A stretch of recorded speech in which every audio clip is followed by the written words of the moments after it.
Hello dear students हम pol science का first chapter कर चुके हैं क्लास +2 के लिए। आज हम सेकंड चैप्टर देखने वाले हैं जिसका नेम है एक दल के प्रभुत्व का दौर। मतलब एक ही पार्टी जब काफ़ी सालों तक राज करती है तो उसे एक दल के प्रभुत्व का दौर या टाइम पीरियड उसका बोला जाता है। तो इसमें हम वही देखेंगे जो आज़ादी के बाद कांग्रेस सरकार ने काफ़ी लंबे समय तक जो हमारे देश पर राज किया उसी के बारे में हम देखेंगे। तो सबसे पहले आप एक कार्टून देख रहे हैं। ये जो कार्टून है इसमें इस कार्टून के बारे में डिटेल दी हुई है कि कहाँ से लिया गया है। ये ज़्यादा मायने नहीं रखती, लेकिन इस कार्टून का मीनिंग आपके लिए बहुत मायने रखता है। अगर आप कार्टून को देखोगे तो आपको लगेगा कि दोनों ही पिक्चर जो हैं वो एक ही इंसान की नज़र आ रही हैं, और ये रियल भी है क्योंकि दोनों ही जगह इसमें जवाहरलाल नेहरू को दिखाया गया है। क्योंकि कांग्रेस का एक मतलब चेहरा थे, वो एक मुख्य रोल प्ले किया उन्होंने कांग्रेस में। तो कांग्रेस के अंदर इन्होंने ये दिखाया है कि विपक्षी पार्टी भी उस समय वही थी और सत्ता वाली पार्टी भी वही थी, राज भी वही करती थी, और जो कोई चीज़ें अच्छी नहीं होती थी तो उसका विरोध भी कांग्रेस पार्टी ही किया करती थी। क्योंकि कांग्रेस पार्टी में कोई एक इंसान शामिल ना होकर अलग अलग विचारधाराओं के लोग शामिल थे। इसी कारण इसके आगे जो चलकर हैं टुकड़े हो जाते हैं कांग्रेस के। तो आगे हम अब चैप्टर स्टार्ट कर देते हैं, एक दल के प्रभुत्व का दौर। पहले तो हम ये बात कर लेते हैं कि जो हमने फर्स्ट चैप्टर में पढ़ा है, जो चुनौतियां हमने देखी थी कि फर्स्ट चैप्टर में आज़ादी के बाद क्या क्या चुनौती रही, उनमें से कुछ चुनौती भी जो है इसके अंदर हम पढ़ने वाले हैं फिर से। तो लोकतंत्र स्थापित करने की चुनौतियों को हम देख लेते हैं। तो आपको ये तो पता ही है कि किन किन परिस्थितियों का सामना करना पड़ा था, राष्ट्र निर्माण की चुनौती कितनी गंभीर हो गई थी, ये चीज़ें तो हम पढ़ चुके हैं। और ऐसी चुनौतियां थी कि जिनकी चपेट में आकर हमारे नेताओं ने जो फैसला लिया था कि हम ना लोकतंत्र को नहीं अपनाएंगे। इंपॉर्टेंट चीज़ इसके अंदर यही है कि हमारे नेताओं ने अन्य देशों के नेताओं ने फैसला लिया था कि उनके देश में लोकतंत्र को नहीं अपनाया जा सकता। क्योंकि उनका मानना ये था कि लोकतंत्र को अगर हमने अपना लिया तो जो है जनता जो है उनके अकॉर्डिंग चलना अभी पॉसिबल नहीं है। तो इन नेताओं ने कहा था कि अगर जो हमारी एकता मतलब जो राष्ट्रीय एकता है उसको हमें अपनाना चाहिए। अगर लोकतंत्र को हमने अपना लिया तो राष्ट्रीय एकता नहीं बनी रहेगी। तो इन्होंने राष्ट्रीय एकता को प्राथमिकता दी थी। और कुछ देश ऐसे जो उपनिवेशवाद के चंगुल से अभी अभी आज़ाद हुए थे, जैसे हमारा भारत भी उसी में शामिल था, जो अंग्रेज़ों के राज से अभी अभी मतलब आज़ाद हुआ था। लेकिन बहुत सारे देश ऐसे थे जो अभी अभी आज़ाद हुए थे, उन्होंने डेमोक्रेसी को ना अपना कर लोकतांत्रिक शासन जो है वो अपना लिया था, अनडेमोक्रेटिक शासन जो है वो अपना लिया था। तो इस तरीके से वहाँ थोड़ा बहुत ही लोकतंत्र जो है वो रहा, बाकी यह लोकतांत्रिक शासन वहाँ रहा। और धीरे धीरे ही क्या हुआ, उन्होंने ये बोला था कि अभी हम लोकतांत्रिक शासन अपना रहे हैं, बट बाद में हम इसको मतलब बाद में हम लोकतंत्र को अपना लेंगे, बट ऐसा नहीं हुआ। ऐसे देशों की हालत क्या हुई, ऐसे देश या तो धीरे धीरे किसी एक नेता के हाथों में चले गए या किसी सेना के हाथों में चले गए, मिलिट्री राज वहाँ पर स्थापित हो गया। तो मुश्किल हो गया था लोकतांत्रिक शासन के कहीं पाँव जम पाएँ। बट भारत में स्थिति बिल्कुल ही अलग थी। भारत के लोगों ने तो पहले ही डिमांड कर रखी थी कि हमें लोकतांत्रिक सरकार चाहिए। ठीक है, तो आज़ाद भारत के नेताओं ने अलग ही रास्ता चुना अपना, उन्होंने लोकतांत्रिक सरकार को चुना। और इस बात के लिए बहुत आश्चर्य किया गया, बहुत जो है टिप्पणियाँ की गई नेताओं के ऊपर। लेकिन हमारे यहाँ इस चीज़ को चुना गया क्योंकि ये स्वतंत्रता संग्राम में हम 8th क्लास में पढ़ते हैं कि स्वतंत्रता संग्राम में ही ये डिमांड हो गई थी कि सार्वभौमिक जो मताधिकार है वो दे दिया जाना चाहिए, क्योंकि हम बाद में लोकतांत्रिक सरकारें जो हैं वो बनाने वाले हैं। अब हम बात करें तो जब स्वतंत्रता संग्राम के बाद ये लोकतांत्रिक सरकार जो है वो निर्णायक भूमिका रोल प्ले करने वाली थी, निर्णायक भूमिका निभाने वाली थी, तो वे राजनीति को समस्या के रूप में नहीं देखते थे। वो ये बिल्कुल भी नहीं मानते थे कि पॉलिटिक्स करना जो है एक समस्या है। वो तो ये मानते थे कि पॉलिटिक्स करना एक समाधान है। जैसे नॉर्मली कई बार आप लोगों के मन में भी आता होगा कि नेता कुछ अच्छा काम नहीं करते, अगर हम नेता होते तो हम कुछ अलग तरीके से काम करते, कुछ अच्छा काम करते। तो इसी तरीके से उस समय के नेताओं के मन में भी यही चीज़ें थी कि राजनीति कोई समस्या नहीं है, बल्कि ये तो एक समाधान है। तो इन्होंने राजनीति के थ्रू लोकतंत्र लाने की पूरी कोशिश की गई, कायदे कानूनों पर अमल किया गया, जो हमारा संविधान है वो इसी के अकॉर्डिंग बना। लेकिन हमारे समाज की अगर हम बात करें तो हमारा समाज कई पार्ट में बटा हुआ था, अलग अलग संस्कृति थी और अलग अलग मतलब आकांक्षाओं को पूरा करना हमारे नेताओं के लिए भी एक बड़ी चुनौती हो गई थी। इसलिए आपस में टकराव भी हो सकते थे, लोगों के बीच में टकराव भी हो सकते थे। और इसी सवाल का जवाब क्या था? लोकतांत्रिक राजनीति। लोकतांत्रिक राजनीति को ही अपनाना था। तो सत्ता और प्रतिस्पर्धा राजनीति की दो सबसे ज़्यादा जाहिर चीज़ें हैं, लेकिन राजनीति गतिविधि का उद्देश्य जनहित का फैसला करना और उस पर अमल करना होता है, ऐसा भी होना चाहिए। तो हमारे नेताओं ने क्या किया? फिर इसी चीज़ को चुना, लोकतांत्रिक सरकार को अपना लिया। ठीक है, यहाँ तक हम इतना ही देखते हैं कि लोकतांत्रिक सरकार को हमारे नेताओं ने अपना लिया। यहाँ भाषण दिया हुआ है, भीमराव अम्बेडकर के शब्द हैं कोटेशन में ऊपर, जो उन्होंने संविधान लागू होने से संविधान बनने से एक दिन पहले जो हैं वो दिए थे। तो पिछले साल हमने संविधान के बारे में पढ़ा है कि कब इसको अंगीकृत कर लिया गया था। 26 नवंबर 1949 को ये तैयार हो गया था बनकर। 24 जनवरी 1950 को इस पर सिग्नेचर हो गए थे। ठीक है, तैयार ये इस दिन हुआ था, इस दिन इसके ऊपर सिग्नेचर हो गए थे और 26 जनवरी 1950 को ये अमल में आ गया था, मतलब लागू हो गया था। तो संविधान के नियम इसी तरीके से तय किए गए, क्योंकि लोकतांत्रिक सरकार जो है वो बनानी थी हमारे नेताओं को। तो इसी के लिए क्या किया गया? अब कई बच्चे कई बार पूछते हैं कि भारत तो आज़ाद 1947 में हो गया था, तो फिर इलेक्शन 1951 में क्यों हुए? तो उसका रीज़न यही है कि भारत आज़ाद हो गया था, बट उससे पहले संविधान सभा बनी थी। संविधान सभा ने संविधान बनाया, उसके बाद 1950 जनवरी में ही चुनाव आयोग का गठन किया गया। तो गठन ही 1950 में किया गया है और ये बोला गया था कि 1950 के टाइम में ही इलेक्शन करवा लिए जाएंगे, बट ऐसा नहीं हुआ। इलेक्शन 1951-52 में चले, 52 के फरवरी तक चले हैं, इसलिए 1952 के ही इलेक्शन मोस्टली इनको बोला जाता है।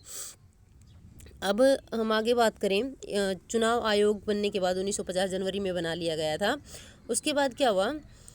चुनाव आयोग है, उसको ये काम सौंप दिया गया। तो चुनाव आयोग ने क्या पाया?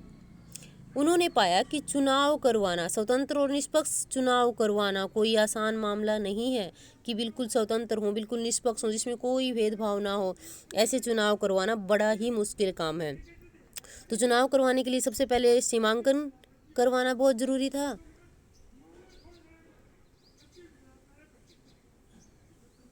जैसे कि जैसे हम बात करते हैं, हमारे हरियाणा में विधानसभा की 90 सीटें हैं, तो 90 क्षेत्र बांट रखे हैं। इसी तरीके से सीमांकन करना ज़रूरी था। स्टार्टिंग और एंडिंग तक की सीटें जो हैं बताई हुई हैं।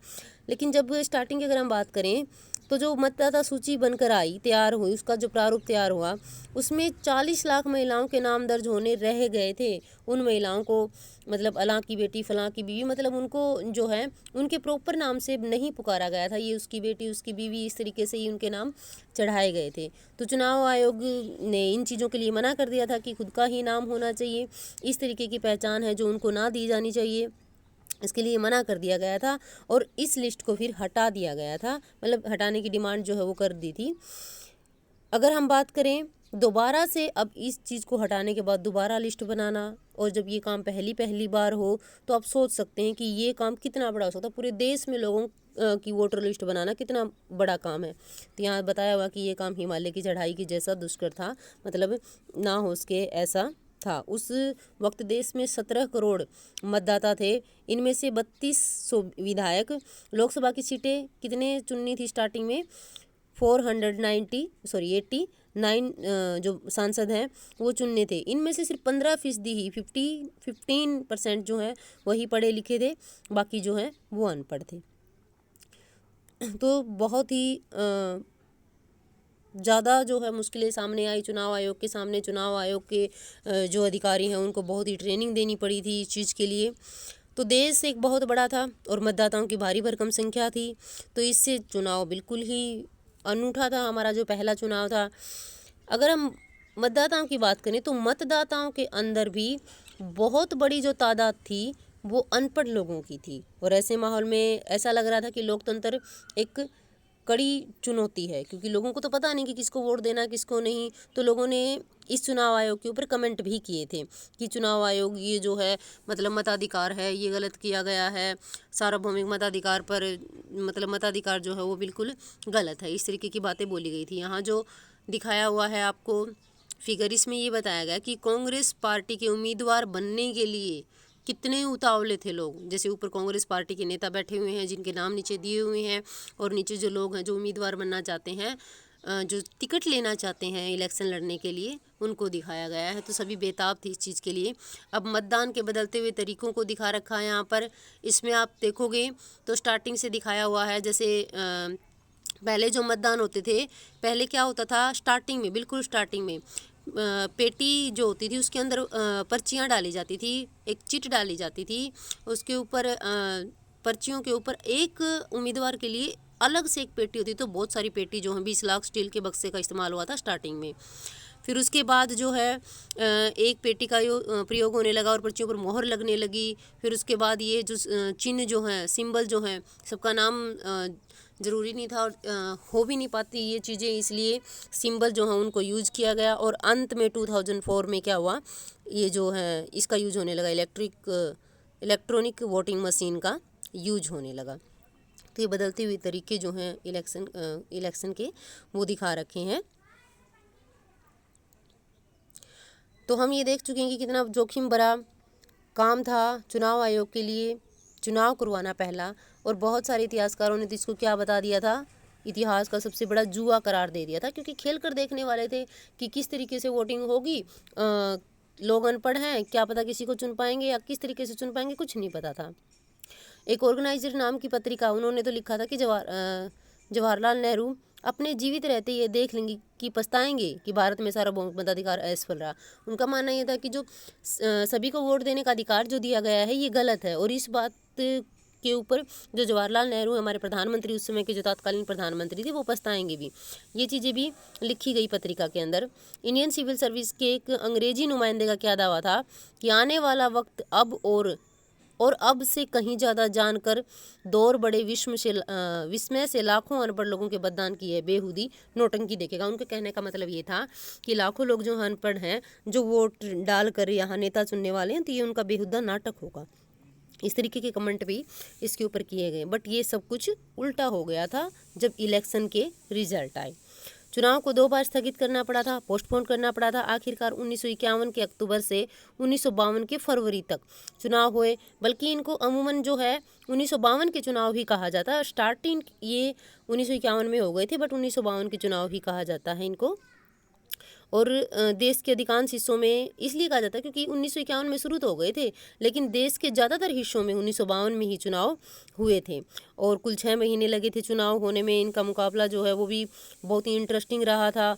हाँ, औसतन हर सीट के लिए 4 उम्मीदवार जो हैं इलेक्शन में पार्टिसिपेट कर रहे थे। और कुल मतदाताओं में से आधे से अधिक ने मतदान के दिन वोट डाला था। पहली बार ये सारी चीज़ें हो रही थी।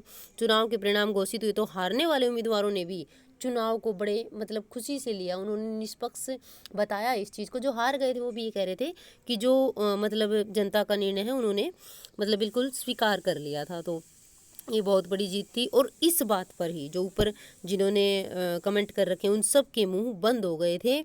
बहुत अच्छा जो है रिजल्ट रहा था सार्वभौमिक मताधिकार का। तो टाइम्स ऑफ इंडिया ने माना था कि उन सभी आलोचकों के संदेहों पर पानी फेर दिया है जो सार्वभौमिक मताधिकार की इस शुरुआत में इस देश के लिए जोखिम का सौदा मान रहे थे। तो उन्होंने लिखा था कि जो हमारे सार्वभौमिक मताधिकार को गलत मान रहे थे उनके लिए ये एक उनकी जो संदेह थे, उनके जो डाउट्स थे, उनके ऊपर पानी फिर गया है। हिंदुस्तान टाइम्स ने लिखा था, यह बात हर जगह मानी जा रही कि भारतीय जनता ने विश्व के इतिहास में लोकतंत्र के सबसे बड़े प्रयोग को बखूबी अंजाम दिया, क्योंकि पहली बार हुआ था जो हमारे इंडिया में, जो पूरे विश्व में कभी नहीं हुआ था। तो ये बहुत बड़ी एक जीत थी। तो 1952 का आम चुनाव पूरी दुनिया में लोकतंत्र के इतिहास के लिए मील का पत्थर साबित हो गया था जो हमारे इंडिया में हुआ था। तो गरीबी और अशिक्षा के माहौल में भी ये चुनाव इतना इम्पोर्टेंट हो गया था हमारे देश के लिए।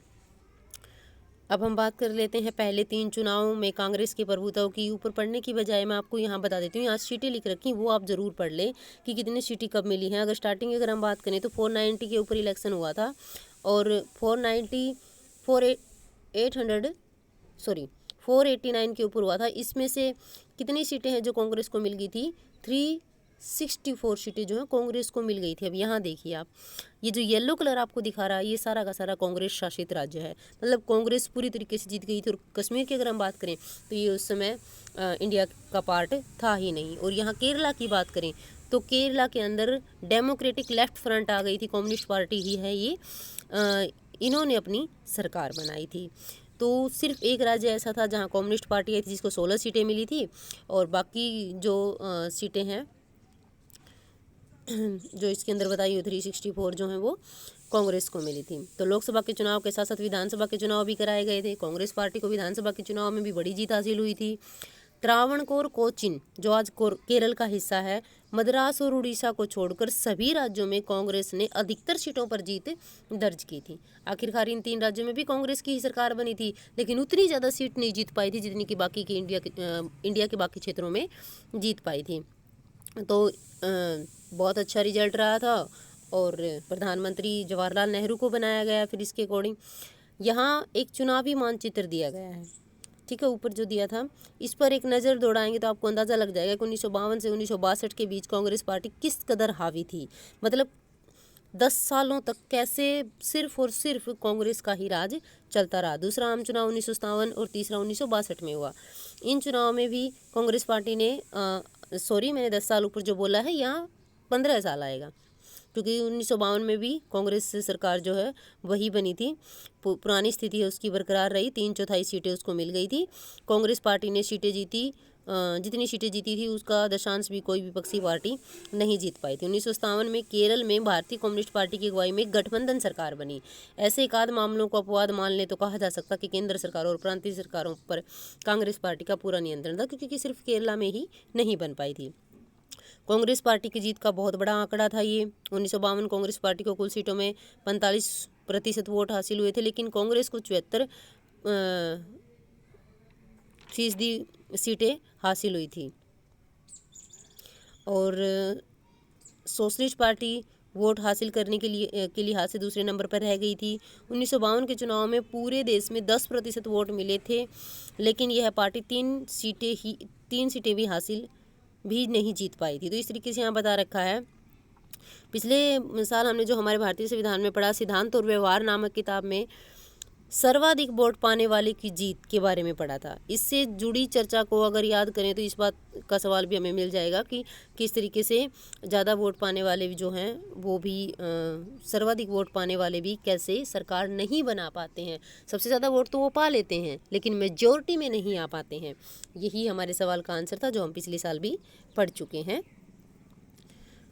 इसके बाद हमारे देश की चुनाव प्रणाली की बात अगर करें तो सर्वाधिक वोट पाने वाली की जीत के तरीकों को अपनाया गया है।